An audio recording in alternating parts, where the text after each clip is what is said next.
Hello, hello. I think I'm live. Let's see. What is going on? We've got a little bit of weird weather, so I think we're a little delayed here. So looks like we're happening. Well, hello everyone. Happy Wednesday. Happy Wednesday. Happy July 1st. Woohoo! To me, July is really the beginning of summer.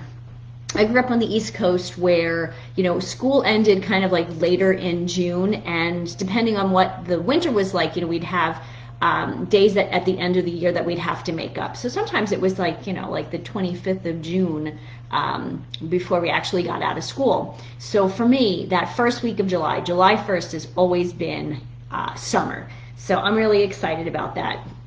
And we're actually having summer weather here in Minnesota. It's going to be 90 degrees. Woo! It never gets that hot here, guys. Cold? Yes. Hot? Not usually. So this is exciting. And it's a little different, of course, because, with all of the craziness, we are thinking that summer's going to look a little differently this year.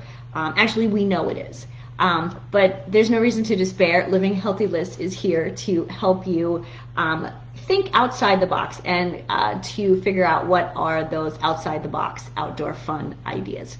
So hi everyone. For those of you who don't know me, I'm Denise Stegall. I am the CEO, co-founder, both actually, and curator of Living Healthy List at livinghealthylist.com, where our goal is to make sure that you get the most honest and reliable information when it comes to health, wellness, personal development, and adding some fun back into your life. And of course, that's what we're talking about today. We are talking about fun. So, okay, so this is the summer of quarantine. I get it. That's kind of what we've got. We don't have much choice. It just is what it is. If you've noticed, if you saw the news last night or this morning, I think there's like 30 states that are increasing the number of COVID cases.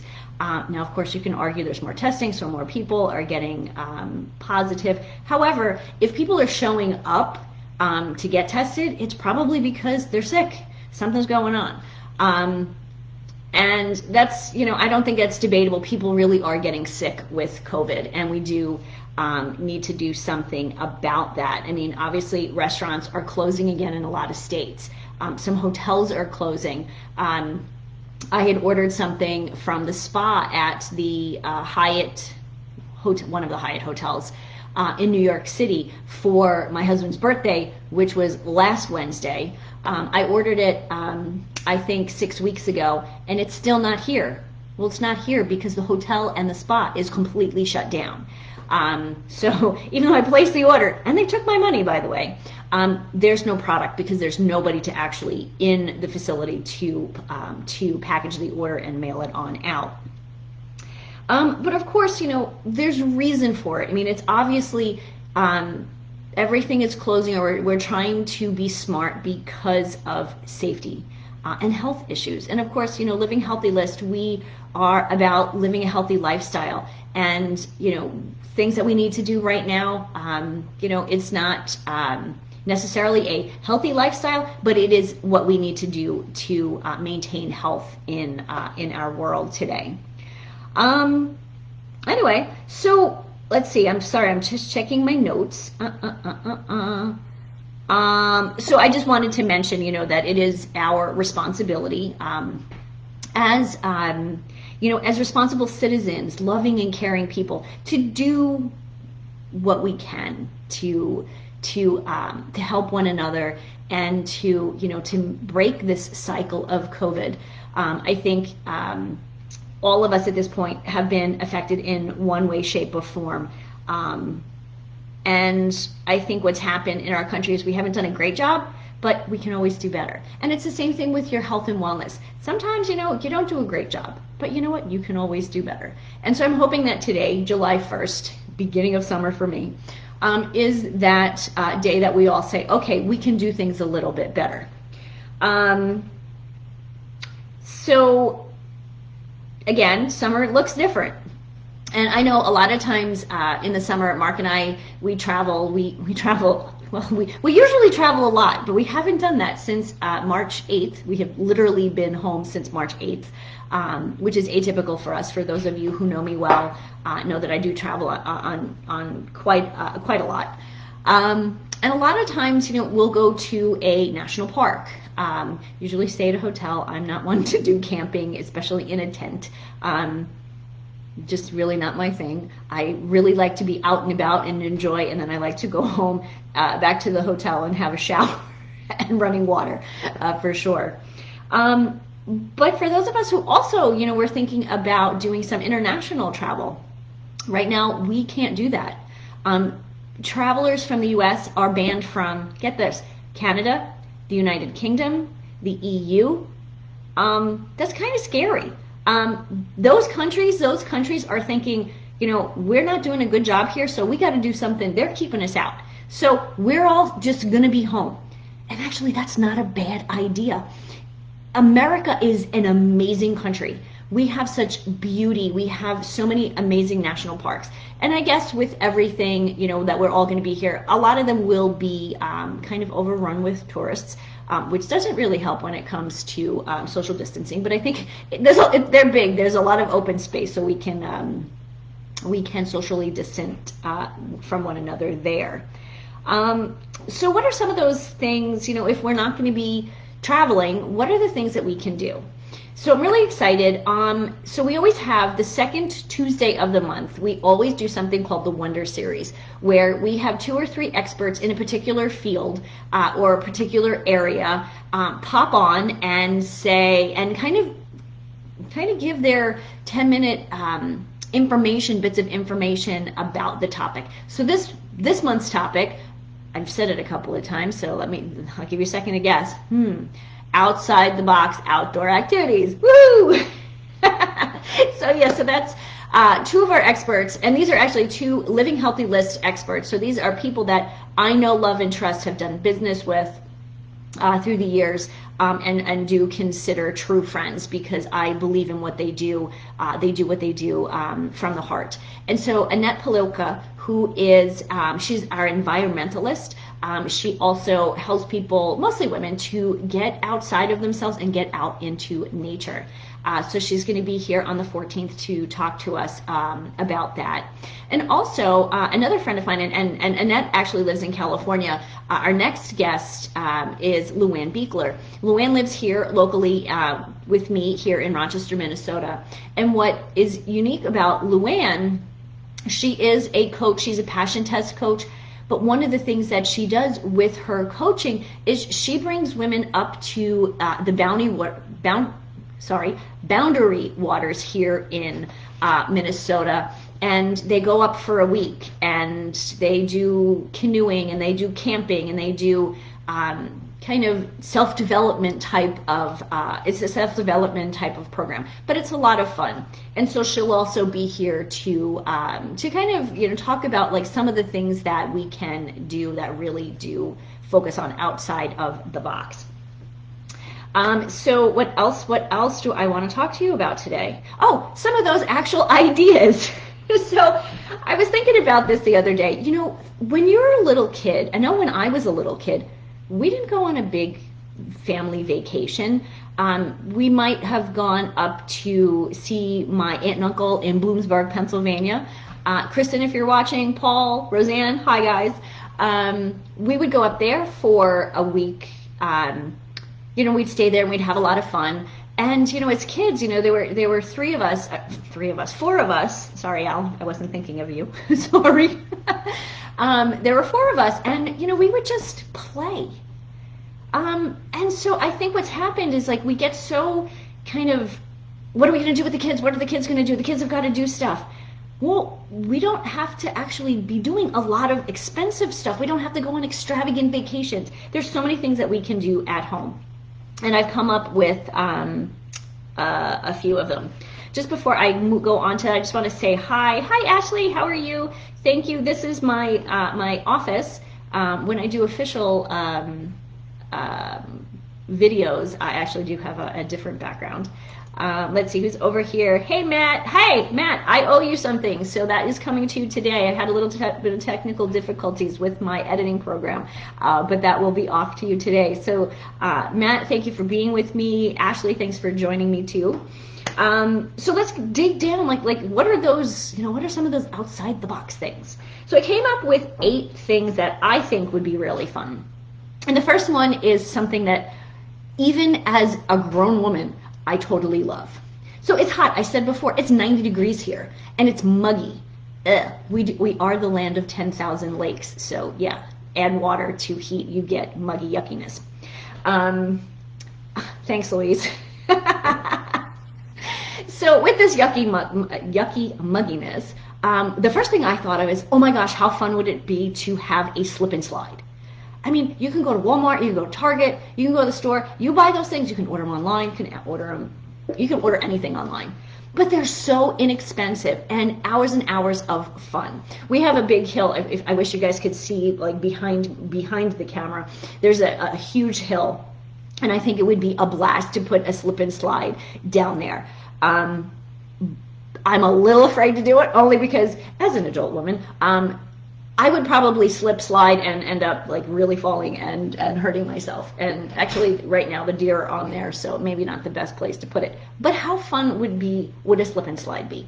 And again, we don't need to be going and spending a lot of money on things. Right now everybody's kind of, with shelter in place and still the unemployment rate's high. So let's just do things that are fun. Okay, so number slip and slide. Number 2, we used to do this all the time. Even though when I was growing up, we had a pool. If you have a pool, that's awesome. But if you don't have a pool, what do? It's hot. The beaches are closed, right? So why not pull out your sprinkler? I have a couple of sprinklers. So I have one that goes back and forth like this. I have another one that goes, kind of spins. Actually, I think it's actually supposed to be for the garden, for watering the garden, but it's totally perfect. So why not pull out those sprinklers and, create a little obstacle course? My sister Allison and I used to do that all the time when we were little. We'd kind of walk around the tree, and in our backyard we used to have this area that kind of like, it was an underground stream. So it would just kind of, you'd run back there and it would kind of like you'd run into a dip. And it was just really, really fun. So that's pretty easy. Just spend a little bit of time, get some, what are those things called? Sorry, I'm drawing a blank. Water noodles. Get some of those water noodles, make them into circles, and then you can use them. You can like duct tape them together and create like big rings, and kind of like you would if you were at like a CrossFit gym and you were going in and out of the tires. Fun, easy, and I bet you have a water noodle if you have a pool. And water noodles are cheap. They're like $3 or $4. If you get them at the dollar store, guess what? They're $1. Love that. Go for a treasure hunt. This is something that is fun for kids, but it's also fun for adults. So you can have a kid's one, but you can also have an adult one. And I just think, thinking outside the box. I mean, treasure hunts are fun. It can be your yard. It could be in the house. I always say, if you can get outside, get outside. Again, I live in Minnesota. When I'm able to get outside, I do. Of course, I should probably be doing my Facebook Live from outside, but not always as easy to do that. So what else? Okay, I mentioned this earlier, I think. Camping. Everybody loves to go camping. Okay, not everybody. I don't love to go camping. I like to go and be outside, but then I like to go back home. RVing, that's another thing that's really, really popular right now. And you know what? Maybe you can rent one, maybe you can't. Maybe they're not available. So what do? How about camping in your backyard? My sister Allison and her friend Chrissy used to do that all the time in the summer. And they were so cute. They would have their little sleeping bags. And, it was just something fun. It was different. And who knows what they did, but they giggled and they had a lot of fun doing that. And you know what? Go out there and do it with the kids. Why not? Let's see. Fishing. Oh, gosh, yes. When I was a little kid, I grew up on Long Island. And my dad used to take us fishing usually on a Sunday. And we would just fish off the pier. Again, it was an island, so that we were surrounded by water, so it was really easy to go fishing. But again, here in Minnesota, land of 10,000 lakes, most places have a river or a lake or some place where you can go fishing. Not sure where that is? Google it. It is amazing what you can find on Google. I read something the other day. It was that if it's not on Google, it doesn't exist. So if it exists, it's on Google. Okay, last few things. Kayaking and canoeing. We did this last year with a group of Mark's associates, and we had a blast. We just rented a kayak. Well, we rented some kayaks, we rented some canoes just at one of these local places. Again, if there's a lake or a river or a place where you can do that, Google it. And it's really inexpensive. And I think we did maybe it was 4 miles, maybe it was 6 miles. But it took us a few hours, and we had a little mishap. A couple people ended up in the water. But that only made it, kind of, a little bit more of an adventure. But again, not very expensive and a fun way to spend the time with your family. Hiking. This is one, we have a trail. I always say that we have a trail here that we go on pretty regularly. We bike on it and we walk on it. I'm saying hiking. This particular trail isn't exactly a hiking trail, but I'll tell you, I've actually walked 16 miles of it at one time. Haven't done that in a couple of years, but we do on a regular basis either a 4-mile walk, a 6-mile walk, or like I said, that one time we did a 16-mile walk. There was probably a reason why we did that, but at the moment I don't remember what that was. But again, hiking, find a trail, whether it's, it's up a mountain or it's just like a flat trail. This particular one is called the Douglas Trail. It was a railroad line, so there's no more railroad that goes through there, so really easy peasy. And this is the last one I have for you, and I will recap real quick. Watch movies outside. Remember the drive-in movie? Oh my gosh, when I was a kid, we had one down the road on Brentwood Road, and I loved it. It was so much fun. My cousins had come over from England the particular summer that I remember. The movie Grease came out, and we went to the drive-in movie theater. My dad had a pickup truck, and so we all sat in the back of the pickup truck. It was so much fun. So, okay, so you don't have a drive-in movie theater locally? Okay, so just set one up outside. You can set one up on a sheet. With all of the technology that they have today, more than likely you have everything in your house to make that happen. I'll actually put some information on that, so how you can do that easily. I'll post that later. So just real quick, let's just recap those outside the box things that we can do to have some fun this summer. Get a slip and slide. Do that sprinkler obstacle course. Create a treasure hunt for the kids and for mom and dad. Go camping, whether it's out at a national park or a local park, or if it's just in your backyard. Go fishing. Let's go fishing. I mean, we used to do we'd catch the fish and throw them back most of the time. But it was fun. It was time to be together. And it was always a little bit of a competition too. Go kayaking or canoeing. Hiking trails. There are trails everywhere. Enjoy the area where you live. And then finally, watch some movies outside. How much fun will that be? It will bring back so many great memories, and I bet this is one of those things that once you do it once, you'll want to do it on a pretty regular basis. And as we can expand and bring more people back into our lives, we can have some really fun movie nights. So that's what I've got for you today. We are outside the box, outdoor activities or outdoor fun, and that's our theme for the month. So everything that I'm going to be talking about has some kind of twists when it comes to being outdoors or having fun in the sun. So again, I'm Denise Stegall. I am with Living Healthy List, and I will leave you with this last thought: healthy living for a happy life. Thanks for joining me. I'll see y'all soon.